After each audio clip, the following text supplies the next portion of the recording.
L'chaim, l'chaim. Welcome to the Farbrengen. A Farbrengen is a time when we come together. So, l'chaim.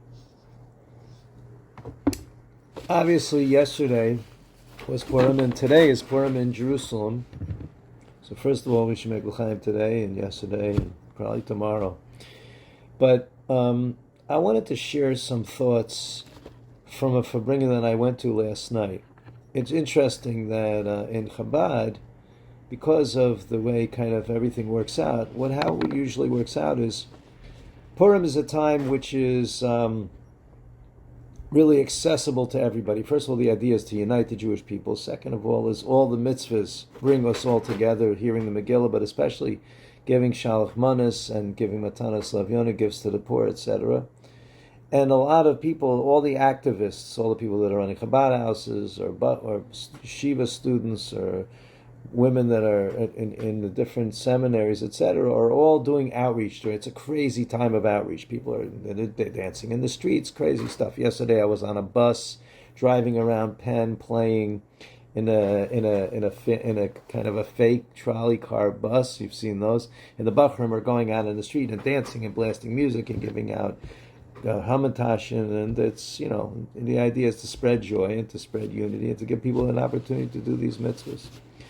Then, in the end of the day, you have a Purim Suda, you have the festive meal. But usually, but in the days when there was a Farbrengen, when the Rebbe was still here with us in the physical, and in the before Gimel Tammuz, the Rebbe would have a Farbrengen Purim night, and everybody wanted to be perfectly lucid during that time. So really, Purim, according to how Purim would be, really started after. That's when everybody would have their Purim Suda, and that there's a mitzvah actually to drink until you don't know the difference between blessed is Mordechai and cursed is Haman. But by the way, in case you didn't notice, there's a very thin line between blessed is good and cursed is evil. It's kind of like two sides of the same thing. So before you get all excited about how drunk you have to get, it's not so simple. But anyway, that doesn't stop anybody, including people I know well, including myself. But anyway, last night we had we had a Farbrengen, all the shluchim and other bachrim and other people, and we part of the Farbrengen was discussing why you have a Farbrengen. So a few points. One, the person who Farbrang, Rabbi Greenberg from Shanghai, was talking about the fact. First of all, if you look at the people that are the biggest activists, look.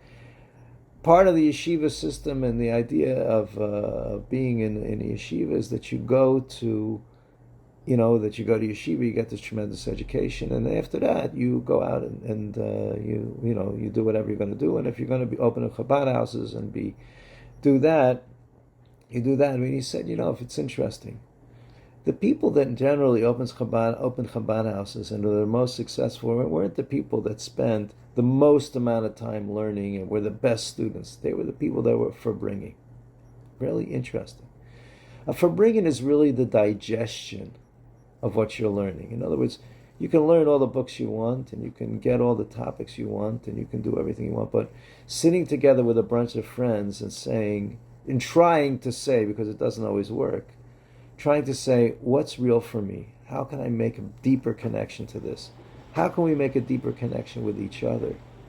That creates blessings for all the people involved. That's what it says, that what a Hasidic Farbrengen can accomplish, even the angel Michael, the Malach Mechoel, can't even accomplish.